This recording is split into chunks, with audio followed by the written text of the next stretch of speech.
오늘 하나님께서 주신 성경 말씀은 시편 51편 17절 말씀이에요. 한 절이니까 큰 목소리로 읽어보도록 할까요? 하나님께서 바라시는 제사는 상한 영혼입니다. 오 하나님이여, 주께서는 상하고 뉘우치는 마음을 외면하지 않으십니다. 아멘.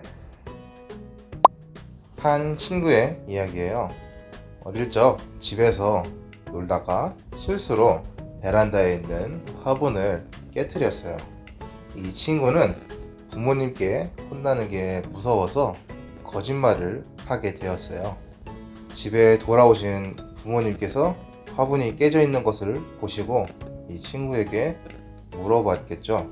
그때 자기가 깼다고 솔직하게 얘기하지 못하고 학교 끝나고 왔을 때 베란다에 화분이 깨져 있었다 라고 거짓말을 하게 된 거죠. 이 친구는 그저 혼나는 게 무서워서 거짓말을 했지만은 자기가 생각했던 것보다 일이 더 크게 되었어요. 부모님께서는 집에 도둑이 들은 줄 아시고 경찰에 신고하게 되신 거예요. 한바탕 소동이 있은 후에 결국 친구는 부모님께 솔직하게 이야기하게 되었어요.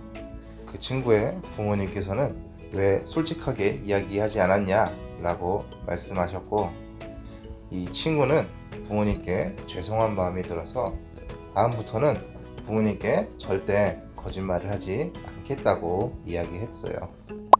우리가 살면서 실수할 때가 있죠. 그리고 잘못할 때가 있어요. 그런데 어떤 사람들은 자신의 잘못을 인정하지 않고 거짓말로 속이려고 해요. 상황을 모면하려는 이러한 거짓말은 점점 커질 수밖에 없고, 작은 문제로 시작했던 문제가 점점 커지게 되는 거죠. 그리고 나중에 큰 문제가 되기도 해요. 오늘 성경 말씀에서도 큰 잘못을 저질렀던 사람이 한 명 나와요. 오늘 성경 말씀은 큰 잘못을 저질렀던 다윗의 고백이에요. 다윗은 하나님의 마음에 쏙 드는 왕이었지만 다윗도 완전한 사람은 아니었어요. 다윗은 왕이 되었을 때 한 가지 큰 죄를 저지르게 되었어요. 자신의 욕심 때문에 부하 장군을 죽게 하였고 한 가정을 무너뜨렸어요. 그리고 자신이 저지른 죄를 덮어버리고 사람들이 모르게 하였어요. 다윗은 다른 사람들을 완벽하게 속였다고 생각했지만 하나님께서는 다윗이 죄를 저지르는 것을 다 보시고 계셨어요. 하나님께서는 선지자 나단을 다윗에게 보내셨고 나단을 통해서 다윗의 죄를 깨닫게 하셨어요. 다윗이 저지른 죄가 사람들 앞에 알려지게 되었죠. 자기가 잘못한 것이 사람들한테 알려졌을 때 다윗의 반응은 어떠했을까요? 아마 보통의 사람들이라면 그 상황을 피하기 위해서 더욱더 거짓말로 상황을 모면하려고 하고 자신의 잘못을 사람들에게 알린 나단을 가둬버렸을 것이에요. 하지만 다윗은 그렇게 하지 않았어요. 다윗은 자신이 저지른 죄가 얼마나 무거운 죄인지를 깨닫고 후회하면서 하나님께 눈물 흘리며 회개하였어요.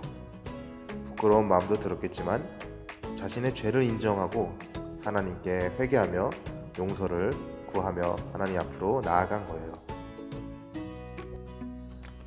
용서를 구한 다윗은 하나님을 이렇게 찬양한 거예요. 오늘 말씀을 다시 한번 읽어볼까요? 하나님께서 바라시는 제사는 상한 영혼입니다. 오 하나님이여, 주께서는 상하고 뉘우치는 마음을 외면하지 않으십니다. 아멘.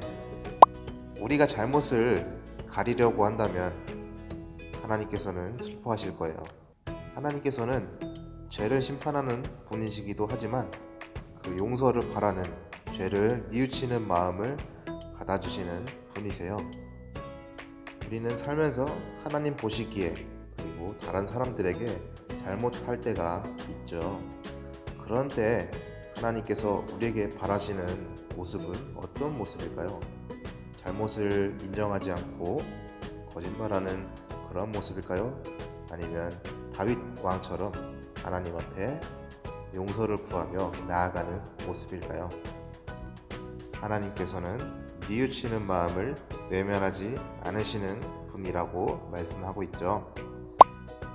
우리가 하나님 보시기에나 부모님이나 친구에게 잘못한 일이 있다면 솔직한 마음으로 하나님 앞에 다 고백하는 것이 중요해요. 그렇게 용서를 하나님께 구하면 하나님께서는 부모님과 친구들에게도 용서를 구할 그 마음을, 용기를 허락하여 주실 거예요.